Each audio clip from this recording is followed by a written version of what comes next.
जय गुरुदेव। और दोस्तों, मेरे चैनल तंत्र अप्सरा साधना में आपका एक बार फिर से हार्दिक स्वागत है। और देखिए, आज आपके लिए मैं एक विचित्र साबर मंत्र आपके लिए लेकर के आया हूँ। अप्सरा साबर मंत्र साधना। देखिए, साबर मंत्रों के बारे में जैसा कि मैंने आपको पहले भी बताया है कि साबर मंत्र तुरंत और अचूक फल देने वाले होते हैं। अब अगर वैदिक मंत्रों से मंत्र जाप करते हैं तो थोड़ा आपको टाइम लगता है। और दूसरा, अप्सरा साधना जितनी भी हैं, ज़्यादातर वैदिक मंत्र ही यूज किए जाते हैं उनमें। लेकिन अप्सरा के लिए साबर मंत्र से साधना विशेष हो जाती है, क्योंकि साबर मंत्र तीव्रता के साथ कार्य करते हैं। और वो भी साबर मंत्र ऐसा कि जो क्रोध भैरव से युक्त हो।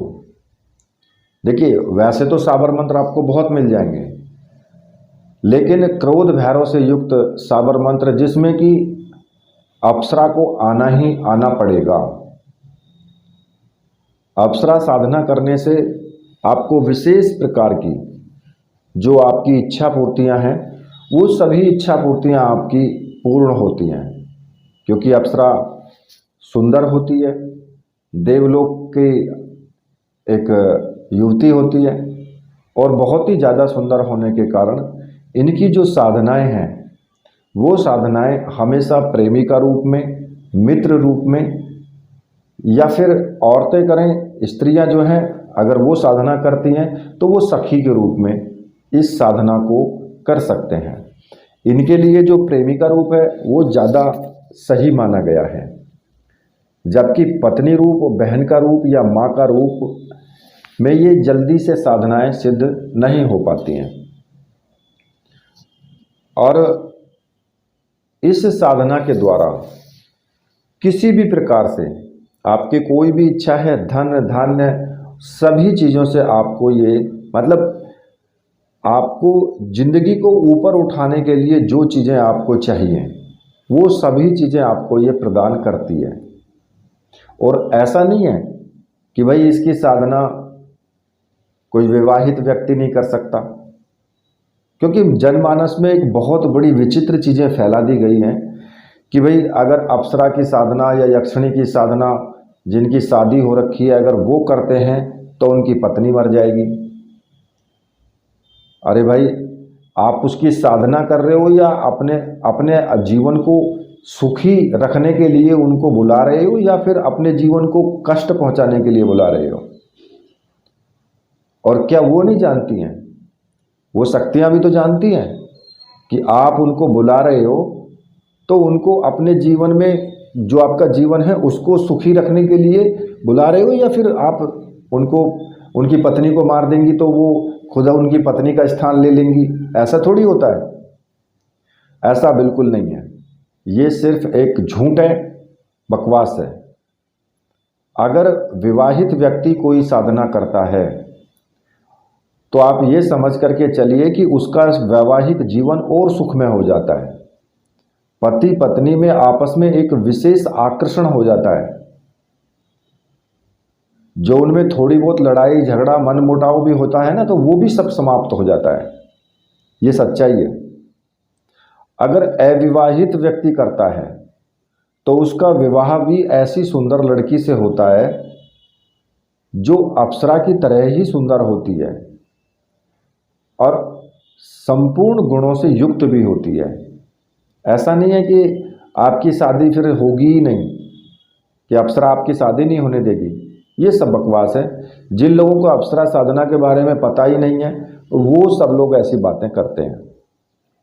हाँ, इतनी बात जरूर है कि भाई अगर आप उनको कहते ना कि प्रेमी का रूप, कि भाई अगर आपने प्रेमी का रूप में लिया तो प्रेमिका का अर्थ ये थोड़ी होता है कि वो आपकी पत्नी बन जाएगी। भाई, प्रेमिका यानी प्रेम जो होता है वो शुद्ध प्रेम होता है, उसको बोलते हैं प्रेम। क्योंकि राधा ने भी भगवान श्री कृष्ण से प्रेम किया था तो उसमें कोई वासना नहीं थी, वो शुद्ध प्रेम होता है। जहां वासना होती है वो प्रेम कहां रह गया? तो कहने का मतलब है कि प्रेमिका शब्द का आप अर्थ जानिए। प्रेमिका रूप में करने से वो जल्दी सिद्ध होती है और आपके लिए जितने भी आपके कार्य हैं सबको अच्छे से पूर्ण करती है, क्योंकि अपने आप को पूर्ण रूप से न्यौछावर जो करती है वो एक प्रेमी या प्रेमिका ही न्यौछावर कर सकता है। अगर मतलब कि नॉर्मल जीवन में आपकी कोई प्रेमिका है, आप उससे एक बार बोल के देखिए ना कि आपको क्या चाहिए। अगर सच्चा प्रेम करती है तो आपको जान तक देने के लिए न्यौछावर हो जाएगी। तो वो क्यों नहीं कर सकती है? वो भी तो अगर आपसे प्रेम करेगी और वो तो सच्चा ही प्रेम करेगी।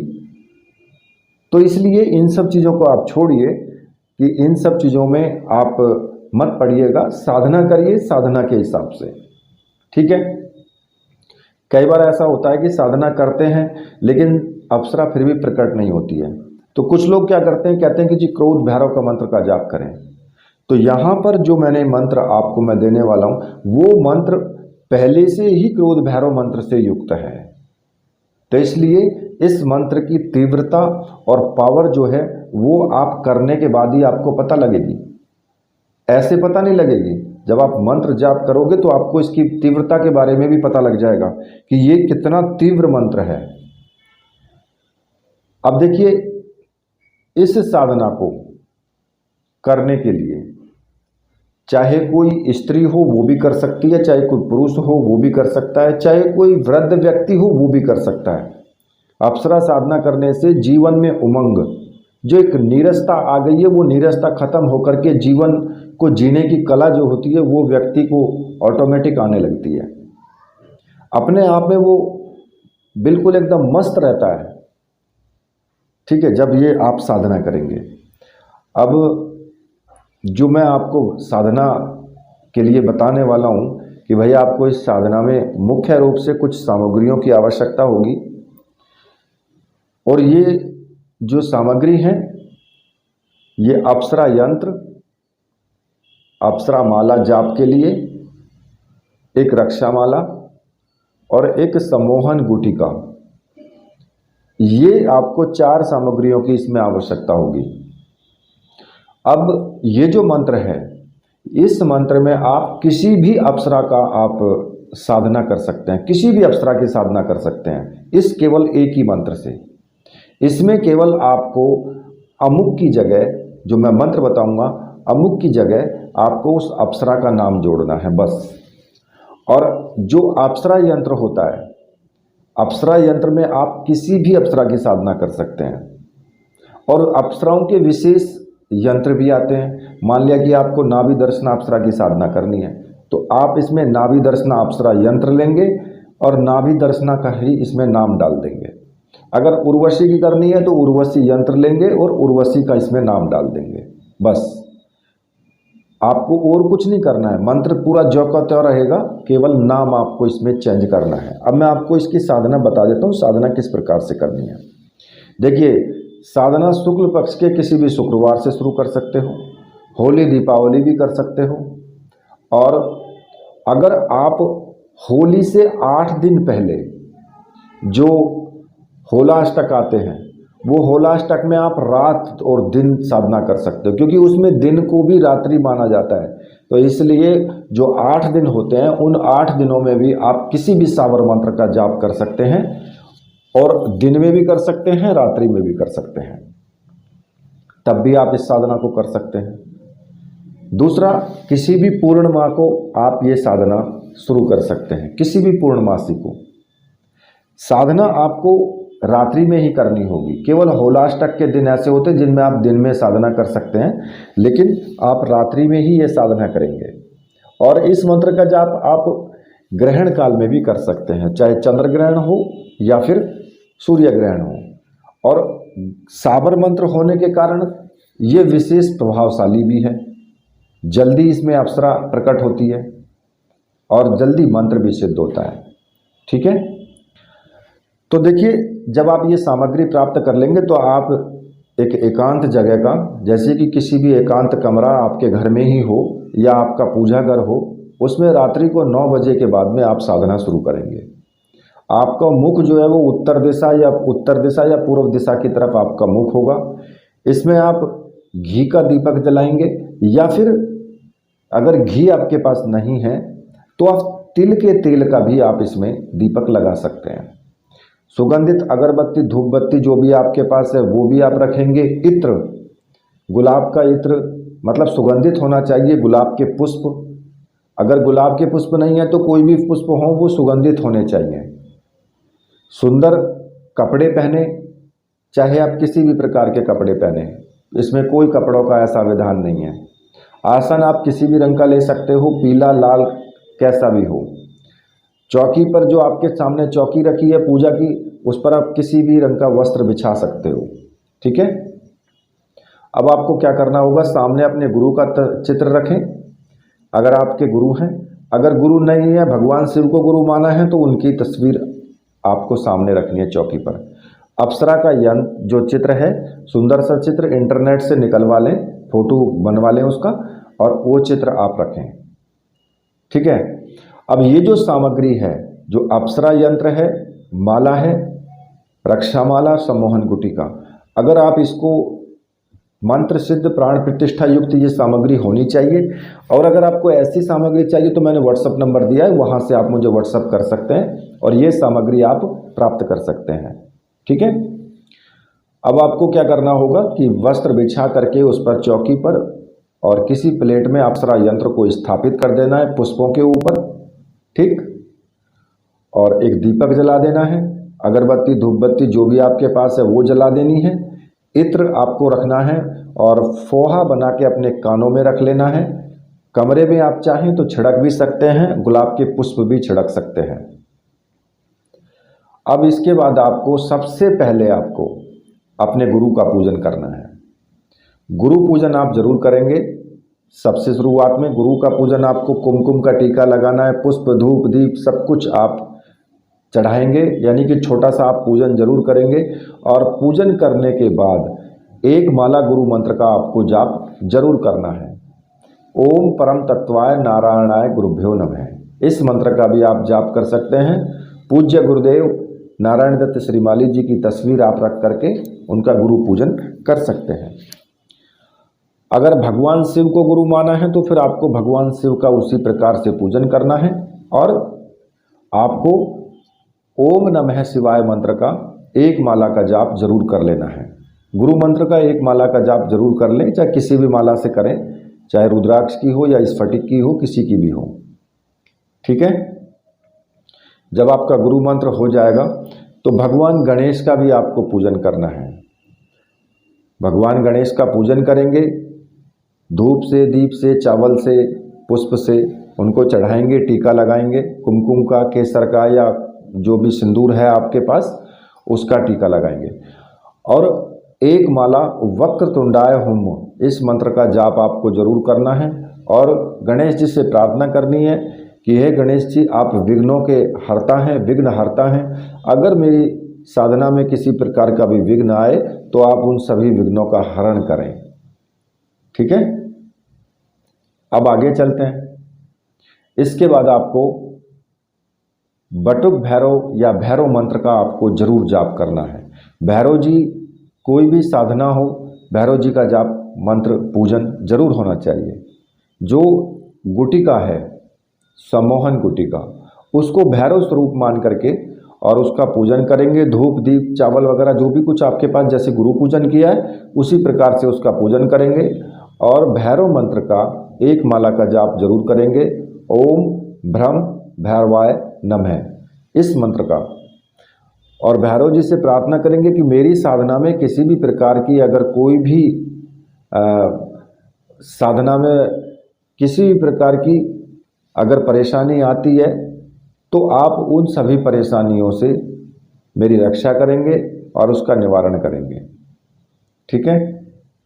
जब आपका इतना कार्य हो जाएगा तो हाथ में थोड़े से उल्टे हाथ में चावल लेकर के और मंत्र पढ़ते हुए सभी दिशाओं में आपको चावल फेंक देने हैं।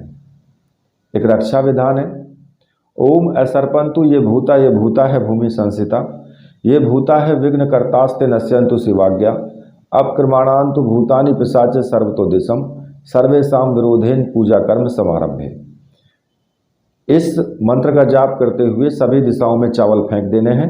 तो इससे क्या होगा कि आपकी जहाँ तक चावल फेंक दोगे आप, वहाँ तक किसी भी प्रकार की नेगेटिव ऊर्जा आपकी साधना में प्रवेश नहीं कर सकती है। अब इसके बाद आपको कुबेर पूजन मानसिक रूप से कर सकते हैं। कुबेर जी को हाथ जोड़ करके थोड़ा मानसिक रूप से उनका ध्यान करें। उसी प्रकार से इंद्र भगवान का ध्यान करें, क्योंकि ये सारी जितनी भी शक्तियां हैं इंद्र के दरबार में होती हैं।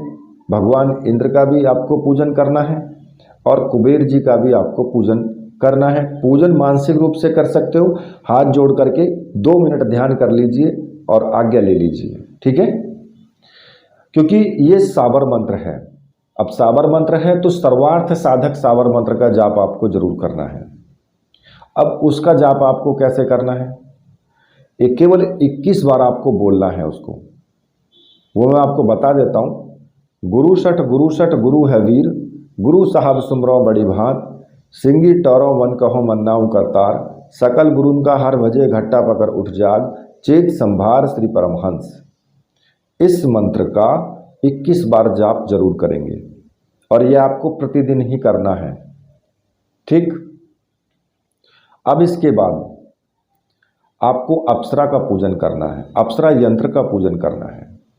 अप्सरा की जो तस्वीर रखी है, प्रत्येक अंग पर टीका लगाएं तो वो आपका अंग पूजन माना जाएगा। प्रत्येक अंग पर उसके सिंदूर से कुमकुम से छोटा छोटा टीका लगाएं, पुष्प चढ़ाएं, चावल चढ़ाएं और इत्र का फोहा चढ़ाएं। उसी प्रकार से आपको यंत्र का पूजन करना है। यंत्र के ऊपर कुमकुम से टीका करें, पुष्प चढ़ाएं, गुलाब के 1 पुष्प चढ़ा दें और इत्र का फोहा चढ़ाएं। और अगर आप चाहते हैं कि भोग लगाना तो लगा सकते हो, नहीं तो कोई आवश्यकता भी नहीं है, ठीक है। क्योंकि कोई भी शक्ति है वो आपके भोग की भूखी नहीं होती है, वो आपके भाव की भूखी होती है बस। जब आप ये पूजन कर लेंगे, इतना पूजन कार्य आपको प्रतिदिन करना है। उसके बाद आप हाथ में जल लेकर के संकल्प करेंगे कि मैं अपना नाम बोलेंगे, अपने पिता का नाम, अपना गोत्र बोल करके कि मैं फलानी अप्सरा को, जिस अप्सरा की भी आप साधना करना चाहते हैं, कि फलानी उस अप्सरा का नाम आपको बोलना है कि फलानी अप्सरा को प्रेमी का रूप में प्रत्यक्ष सिद्ध करना चाहता हूँ, उसके लिए मैं ये साधना कर रहा हूँ। तो अप्सरा प्रत्यक्ष रूप से मेरे सामने प्रकट हो करके और मुझे आशीर्वाद दे और अपना सानिध्य प्रदान करे प्रेमी का रूप में, ठीक है। ये भी आपको बोलना है कि प्रेमी का रूप में या मित्र रूप में, जो भी जिस रूप में भी आप साधना करना चाहते हो, तो उस रूप में बोल करके और वो जल आप जमीन पर छोड़ दें। और ये आपको संकल्प केवल एक ही बार लेना है, शुरू वाले दिन। जिस दिन आप साधना प्रारंभ करोगे उसी दिन आपको ये संकल्प लेना है। रोज संकल्प लेने की आवश्यकता नहीं है।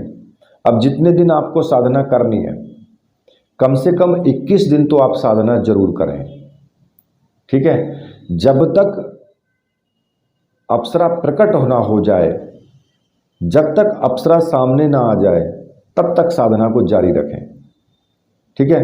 रक्षा मंत्र, जो रक्षा माला है, रक्षा मंत्रों से सिद्ध होती है, तो वो अपने गले में धारण कर लें, ठीक है। जब तक वो गले में धारण रहेगी तब तक आप मंत्र जाप करेंगे, तब तक वो गले में धारण करके रखनी है। और फिर अप्सरा माला से आपको मंत्र जाप शुरू कर देना है। अब जो मंत्र आपको जपना है वो मैं आपको बता देता हूँ। मंत्र इस प्रकार से है, ओम नमो आदेश गुरु का, अमुक अप्सरा प्रकट होए, वेग सुआवे मेरा कहियो करे, जो न करे तो ईश्वर महादेव गौरा पार्वती की दुहाई, दुहाई क्रोध भैरव की, शब्द साचा पिंड कांचा, चले मंत्र ईश्वर वाचा। इस मंत्र का आपको जाप करना है और जहां मैंने अमुक शब्द बोला है वहां पर आपको उस अप्सरा का नाम बोलना है, जिस अप्सरा को आप साधना करना चाह रहे हैं या जिस अप्सरा को आप बुलाना चाहते हैं।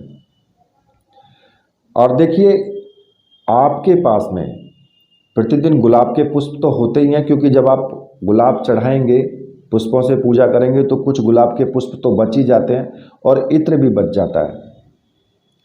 इस मंत्र की आपको कम से कम 5 माला का जाप करना है।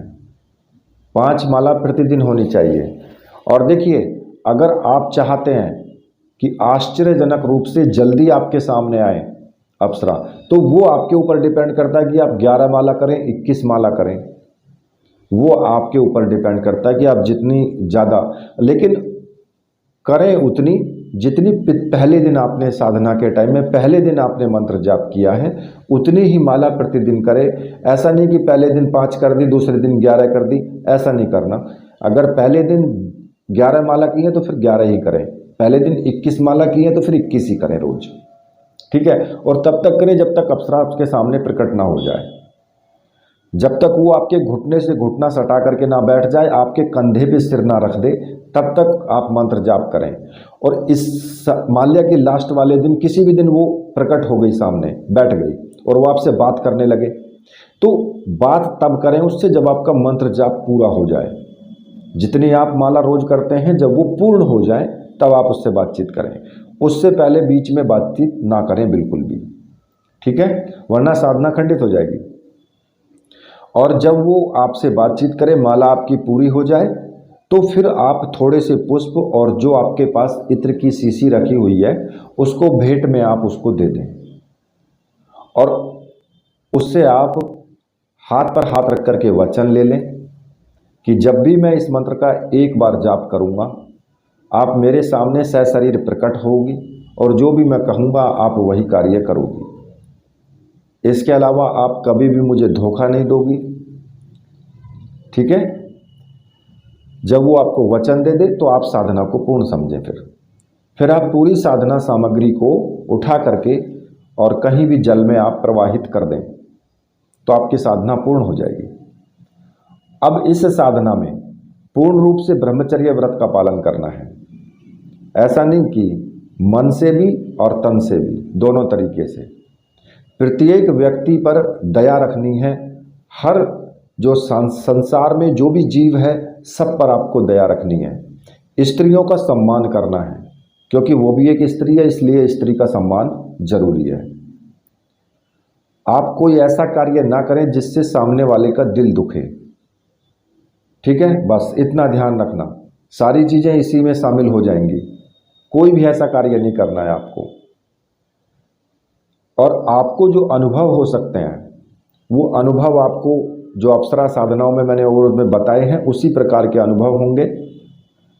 आपको किसी ने टच किया है, कमरे में सुगंधित एकदम से सुगंध भर जाना, या फिर आप का हवा का कोई ठंडा सा झोंका आना, या फिर कोई आवाज़ें आना, कहीं स्त्रियों की आवाज़ आना, या फिर कोई भयानक आवाज़ भी आ सकती है, तो उसमें डरने की आवश्यकता नहीं है।